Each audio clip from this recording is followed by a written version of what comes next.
Headline: Exclusive: North Korea a clear and present danger, says South Korean Foreign Minister. Source: CNN News. Date: 23 February 2023. Details: North Korea is a clear and present danger, the foreign minister of South Korea has told CNN in an exclusive interview. Kim Jong-un's frequent missile tests and repeated warnings that he would consider using tactical nuclear weapons were a display of aggression, and the only way to counter this was through extended U.S. deterrence, Foreign Minister Park Jin said on Wednesday. What North Korea is doing is completely wrong, Park said. They have been escalating nuclear and missile threats and threatening the peace and stability on the Korean peninsula and Northeast Asia. In just the past week, North Korea has tested an intercontinental ballistic missile, which in theory could be used to strike almost anywhere in the world, and nuclear-capable long-range multiple rocket launchers, the equivalent of short-range ballistic missiles which could hit anywhere in South Korea. Those followed a record year of missile testing in 2022,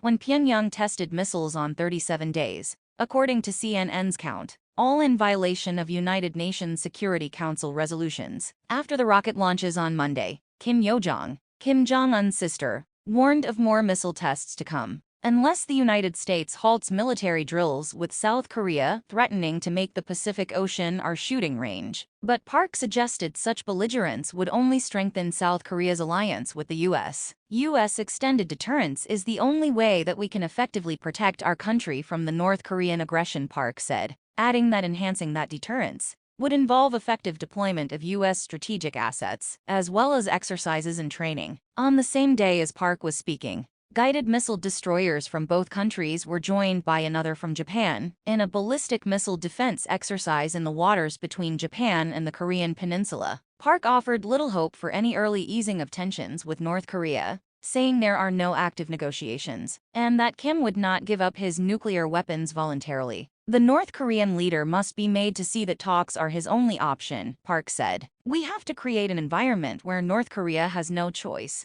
but to come back to the negotiation table, he said. Experience had shown that Kim would not negotiate when he sensed weakness in his opponents, Park said, citing failed negotiations that occurred during the administration of former U.S. President Donald Trump. The lesson we learned is that when we are strong, North Korea comes to the dialogue table. When we are weak, they try to take advantage of that vulnerability. So we have to prepare ourselves through our defense, and also through deterrence, to talk with the North, he said. Park also said South Korea's security challenges extend beyond the Korean peninsula, including 1,000 miles to the south across the Taiwan Strait. Peace and stability in the Taiwan Strait is essential for peace and stability on the Korean peninsula, and it's indispensable for security and prosperity of the region as a whole, Park said. China's ruling Communist Party has for months been pressuring the self-ruled island of Taiwan. It sees the island as part of its territory, despite never having controlled it. And Chinese leader Xi Jinping has repeatedly refused to rule out the use of force in reunifying it with the Chinese mainland. Park said that could have a direct impact on South Korea. We are opposed to unilateral change of the status quo by force. So in that sense, we will make sure that if something happens in the Taiwan Strait,